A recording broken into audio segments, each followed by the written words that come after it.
Emalua, can you help me out a little? When Emalua came to kitchen, Karnana called out to her. Can you crush these nuts for me?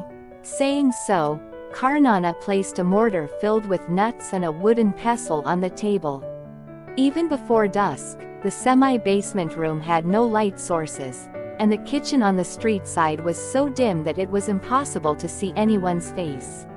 Because oil for lighting the lamps was expensive, the firewood used to boil soup was used as a substitute for light. Emalua nodded in response to Karnana's offer, and tried to sit down on a chair, but suddenly began coughing violently. The liquid that Emalua spat out of her mouth onto the floor was shining black in the light of the flames.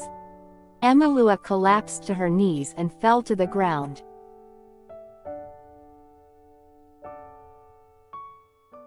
It's hard to say, said Orgos, on the way home from the market. We should not just accept everything the old woman says. First of all, we don't know if the prophet who serves the king really gave the prophecy. And even if he did, we don't know if Emalua's illness is a curse placed on that person. There's no way to prove a curse. Pharos nodded in agreement. Then, he remembered his conversation with the old woman. Will Emalua really be saved if we kill the prophet? Yes. If you kill her, not only will your girl be saved, but you, and all the people of your country will be saved. But even if that were the case, how on earth could you kill the prophet? That must be impossible, because the prophet can see into the entire future, can't she? If that's the case, wouldn't she be able to easily avoid being killed herself? On the contrary, wouldn't she curse and kill anyone who tries to kill her?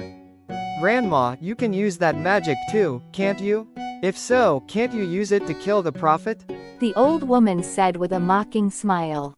The truth is, I lost my power a long time ago, when the prophet Altacia blinded me.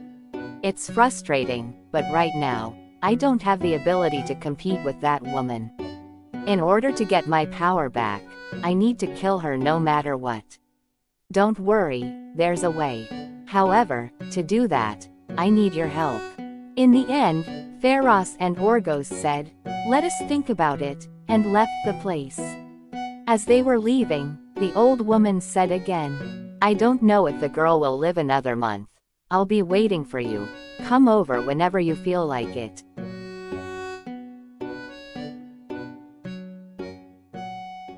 Their home was an apartment building on the western outskirts of the city.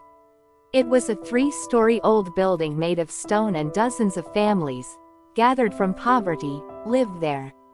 When Pharos and Orgos went down the stairs and arrived at the front door of the semi-basement on the first floor, the door was slammed open from the inside.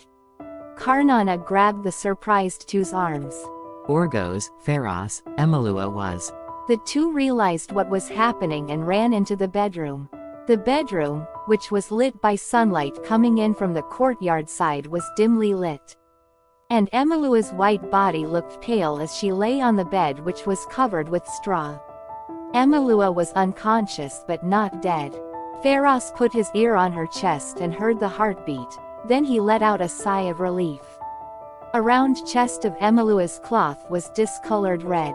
Karnana came next to them and explained that she had coughed up blood and collapsed a little while ago. And she said in tears that she didn't know when Emalua would die. Pharos recalled the old woman's words, and felt an indescribable anger welling up inside him. He couldn't forgive the fact that the girl he loved had been brought to this state by the curse placed on her by the king. Orgos had the same feelings towards his beloved sister. As they exchanged glances, they both began to prepare themselves without a word.